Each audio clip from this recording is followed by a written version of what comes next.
Assalamualaikum warahmatullahi wabarakatuh. Izin memperkenalkan diri, nama saya Raffi Dava Fadlur Rahman dengan NPM 205 1040 135. Di sini saya akan memenuhi tugas UAS yaitu presentasi yang berjudul analisis manfaat dan biaya sosial. Yang pertama di sini ada pendahuluan. Analisis manfaat dan biaya digunakan untuk mengevaluasi penggunaan sumber-sumber ekonomi agar sumber yang langka tersebut dapat digunakan secara efisien. Pemerintah mempunyai banyak program atau proyek yang harus dilaksanakan, sedangkan biaya yang tersedia sangat terbatas. Dengan analisis ini, pemerintah menjamin penggunaan sumber-sumber ekonomi yang efisien dengan memilih program-program yang memenuhi kriteria efisiensi.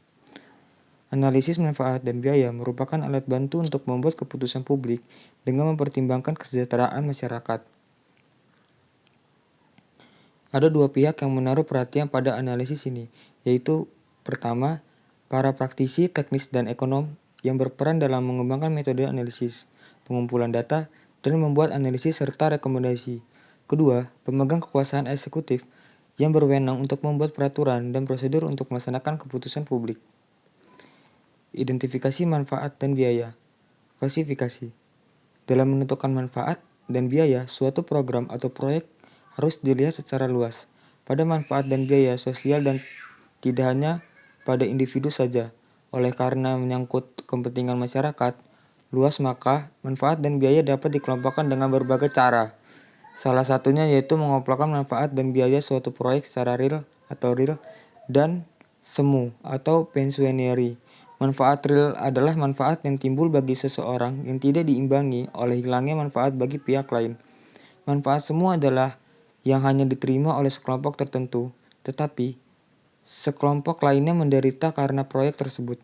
Manfaat real dibedakan lagi menjadi langsung atau primer dan tidak langsung atau sekunder, atau direct or primary dan indirect or secondary. Hal yang perlu diperintahkan dalam menentukan manfaat adalah hanya kenaikan hasil atau kesejahteraan yang diperuntukkan, sedangkan kenaikan nilai suatu kekayaan karena adanya proyek tersebut tidak diperhitungkan. Misalnya, pada proyek dam, maka kenaikan harga tanah di sekitar proyek tidak dimasukkan dalam manfaat dari proyek tersebut. Memperkirakan nilai yang tidak berwujud. Ada beberapa pendekatan untuk menentukan manfaat dan biaya yang tidak terwujud ini. Yang pertama, manfaat tidak terwujud dapat ditentukan berdasarkan pengukuran langsung. Yang pertama, nilai kesehatan, nilai kehidupan, biaya perjalanan, dan yang keempat, contingent valuation atau CV. Biaya, pentingnya mengukur biaya secara akurat sering diabaikan dalam analisis manfaat dan biaya. Hasil dari suatu analisis menjadi kurang baik akibat memperkirakan biaya yang terlalu besar atau memperkirakan manfaat yang terlalu rendah. Negara-negara berkembang yang masih mengutamakan pertumbuhan ekonomi lebih cenderung melihat manfaat suatu proyek atau program terhadap pertumbuhan dan mendistribusikan biaya yang muncul ke setiap kelompok masyarakat. Metode analisis manfaat dan biaya. Dalam melaksanakan analisis, terutama pada proyek yang mempunyai umur ekonomis yang relatif panjang dan memberikan manfaat serta menimbulkan biaya pada saat yang berbeda-beda, maka harus diperuntukkan konsep nilai uang. Konsep nilai uang yang pertama, hampir semua proyek mempunyai umur yang lebih panjang dan 1 tahun dan manfaat proyek tersebut tidak terima seluruhnya. Pada suatu saat, biaya proyek juga dikeluarkan dalam waktu yang berbeda-beda selama umur proyek yang bersangkutan. Karena itu timbul masalah dalam hal menilai manfaat dan biaya yang akan diterima pada suatu waktu yang akan datang.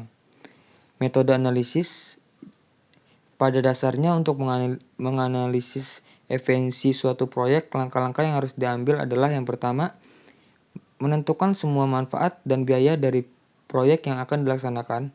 Yang kedua, menghitung manfaat dan biaya dalam nilai.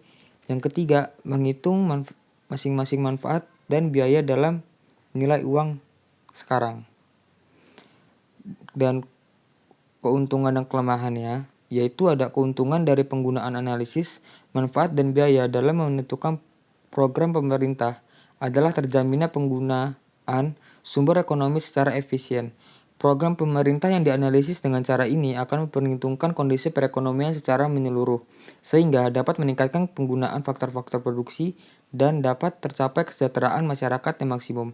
Dan untuk kelemahannya, yaitu dari analisis ini adalah membutuhkan perhitungan manfaat secara kuantitatif, sedangkan banyak proyek pemerintah yang tidak dapat diukur secara kuantitatif.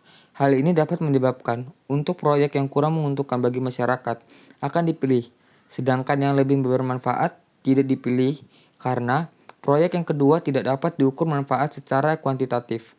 Kelemahan lain adalah tidak mempunyai fleksibilitas, sehingga dikatakan bahwa apabila analisis manfaat dan biaya dilaksanakan terlalu jauh, maka pemerintah tidak lagi dilaksanakan oleh wakil-wakil rakyat yang membawa aspirasi rakyat, akan tetapi pemerintah dilaksanakan oleh robot-robot tersebut. Sekian dari saya. Terima kasih. Wassalamualaikum warahmatullahi wabarakatuh.